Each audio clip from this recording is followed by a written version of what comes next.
Sunday morning பிரேக்ஃபாஸ்ட்டுக்கு நான் சொல்ற மாதிரி இலை இட்லி முட்டை குருமா ட்ரை பண்ணி பாருங்க. டேஸ்ட் அல்டிமேட்டா இருக்கும். வாங்க எப்படி செய்து பார்க்கலாம். ஃபர்ஸ்ட் முட்டை குருமா எப்படி செய்து பார்க்கலாம். ஒரு கடாயில ஒரு கரண்டி எண்ணெய் விடுங்க. அதுல சோம்பு, பட்டை, கிராம்பு, பிரிஞ்சி இலை போடுங்க. பொரிஞ்சதும் நம்ம கட் பண்ணி வச்ச வெங்காயம் ஆட் பண்ணிக்கலாம். நெக்ஸ்ட் கருவேப்பிலை, பச்சை மிளகாய் ஆட் பண்ணிக்கோங்க. நல்லா வதங்கட்டும். நான் இட்லி குருமா பண்றதுனால வெங்காயம் கட் பண்ணி போட்டிருக்கேன். நீங்க சப்பாத்திக்கு கிரேவி மாதிரி பண்றீங்கன்னா அரைச்சி ஆட் பண்ணிக்கோங்க. அப்பதான் கிரேவி திக்கா வரும். நெக்ஸ்ட் இஞ்சி பூண்டு பேஸ்ட் ஆட் பண்ணிக்கோங்க. நல்லா வதங்கினதுக்கு அப்புறம் கட் பண்ணி வச்ச தக்காளியும் ஆட் பண்ணிக்கோங்க. ஒரு 3 மினிட்ஸ்ல நல்லா குக் ஆயிரும். நெக்ஸ்ட் மசாலா ஆட் பண்ணிக்கலாம். Red chilli powder, garam masala, தனியா powder, turmeric powder, chicken masala, salt add பண்ணிக்கோங்க. நல்லா மிக்ஸ் பண்ணிட்டு ஒரு டம்ளர் வாட்டர் ஆட் பண்ணி க்ளோஸ் பண்ணிருங்க. 5 மினிட்ஸ்ல நல்லா கொதிச்சிரும். நீங்க எந்த குருமா செஞ்சாலும் தேங்காய் தான் மெயின். இப்போ நம்ம தேங்காய் கட் பண்ணிட்டு மிக்ஸி ஜார்ல அரைச்சி தேங்காய் பால் எடுத்துக்கலாம். ரெடி பண்ண தேங்காய் பாலை குழம்புல ஆட் பண்ணிக்கோங்க. 2 மினிட்ஸ் நல்லா கொதிக்கட்டும். அதுக்குள்ள நான் முட்டை ரெடி பண்ணிக்கலாம். நெக்ஸ்ட் பாயில் பண்ண முட்டையை சென்டர்ல கீறி விடுங்க.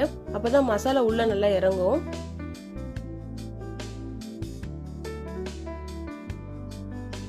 நெக்ஸ்ட் குழம்புல ஒரு முட்டையை ஆட் பண்ணுங்க.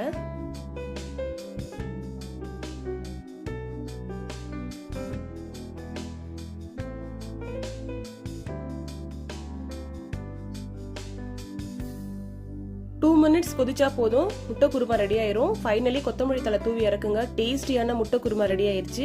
நெக்ஸ்ட் நம்ம இலை இட்லி ரெடி பண்ணலாம். நெக்ஸ்ட் வாழை இலையை நல்லா கிளீன் பண்ணிட்டு உங்க இட்லி தட்டு ஷேப்புக்கு நல்லா ரவுண்டா கட் பண்ணி எடுத்துக்கோங்க. நம்ம நார்மலா இட்லி பண்ற மாதிரி தான் மாவை இலை மேல ஊத்திட்டு இட்லி பாத்திரத்துல வச்சிருங்க. 15 மினிட்ஸ்ல பாயில் ஆயிரும். வாழை இலையில பாலிபீனால், குளோரோஃபில் இருக்கிறதுனால நம்ம இம்யூனிட்டிக்கு ரொம்ப நல்லது. நம்ம டெய்லி வாழை இலையில சாப்பிட முடியலனாலும் நம்ம கிடைக்கிறப்போ வாழை இலையில சாப்பிடுங்க. சூடான சாப்பாடை நம்ம வாழை இலையில போட்டு சாப்பிட்றதுனால அதுல இருக்க சத்து முழுமையா நம்ம உடம்புக்கு போய் சேரும். நார்மலா ஆவில வேக வச்ச பிரேக்ஃபாஸ்ட்டை சாப்பிட்டா ரொம்ப நல்லது சொல்லுவாங்க. இது வாழை இலையில வேக வச்சிருக்கோம், ரொம்ப நல்லது. நீங்களும் உங்க வீட்டை ட்ரை பண்ணி பாருங்க. அட்லீஸ்ட் வீக்லி ஒன்ஸ் ஆச்சும் ட்ரை பண்ணுங்க. இந்த வாழை இலையில இருந்து இட்லி எடுக்க ரொம்ப ஈஸியா இருக்கும். ஸ்மெல் ரொம்ப டிஃப்ரெண்டா வரும். நீங்க செஞ்சு பாருங்க.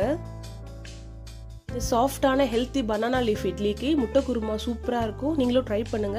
ட்ரை பண்ணிட்டு எப்படி இருந்துச்சு சொல்லுங்க. வாழை இலையில இட்லி பண்ணனால டிஃப்ரெண்டா இருக்கும். உங்க வீட்டுல இருக்க குட்டீஸ் கூட ரொம்ப லைக் பண்ணி சாப்பிடுவாங்க.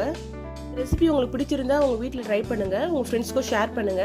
இது மாதிரி டேஸ்டி அண்ட் ஹெல்த்தியான ரெசிபிக்கு என்னோட சேனலை ஃபாலோ பண்ணுங்க. தேங்க்யூ ஃபார் வாட்சிங். இன்னொரு வீடியோல பார்க்கலாம். Bye bye.